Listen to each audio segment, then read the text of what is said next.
Frederick Goodenough, born in 1846 in the bustling port town of Swansea, rose from the gritty back alleys of poverty to become one of Victorian Britain's most notorious and strangely beloved anti-heroes, a master cat burglar. Legendary escape artist and folk figure whose defiance of the law made him a symbol of rebellion across Wales. From a young age, Goodenough displayed a rare blend of nimble-fingered skill, sharp intelligence, and reckless daring. By his early 20s, he was already scaling the walls of country estates, slipping through barred windows and vanishing into the night with priceless jewels, aristocratic heirlooms, and, on several occasions, scandalous letters that found their way into the hands of political agitators. His calling cards became part of his legend, a red silk ribbon or a mocking rhyme left at the scene, infuriating the gentry and thrilling the common folk, who whispered of a Welsh Robin Hood. But it was his prison escapes that elevated Goodenough from a clever thief to a living myth. Arrested 9 times between 1868 and 1892, he broke out of custody with almost supernatural flair.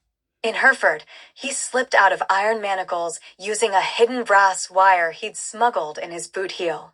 In Shrewsbury, he forged a magistrate's release letter, complete with the magistrate's stolen signet ring, and simply walked out the front gate. His escape from Carmarthen jail became the stuff of ballads. Tunneling through 2 feet of stone with a stolen spoon and candle stub, he emerged under the prison yard wall on a stormy night and vanished into the hills. Once, after a dramatic capture in Aberystwyth, he was locked in a supposedly escape-proof iron cage. Within 24 hours, he disassembled part of the cage hinge, using nothing but a strip of bone from his dinner. His most infamous escape, however, came in 1879, when he narrowly avoided the hangman's noose in Cardiff. Convicted of high crimes, he stood on the gallows, the noose around his neck, when suddenly the trapdoor mechanism failed to drop. Some claimed the rope was sabotaged.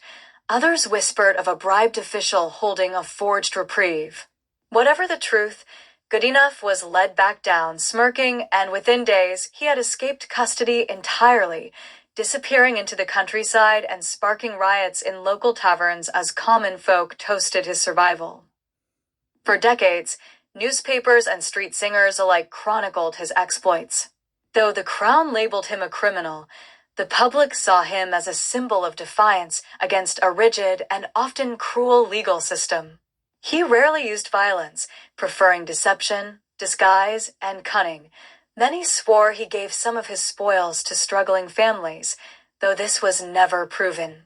His reputation grew so large that some aristocrats, when robbed, reportedly preferred to say it was Goodenough himself, as if being targeted by him was a badge of distinction. By the late 1890s, the authorities intensified their hunt, but Goodenough disappeared from public view. Rumors abounded. Some claimed he fled to Patagonia. Others insisted he retired quietly in a Welsh coastal village, his identity hidden behind yet another disguise. A few diehards even believed he'd faked his death and was living in London among the bohemian set, laughing at the papers that still speculated on his fate.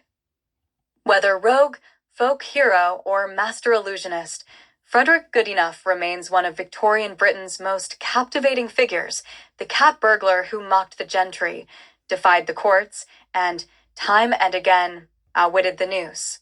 His story endures as a vivid reminder that sometimes the law's most daring opponent is the man clever enough to slip right through its grasp.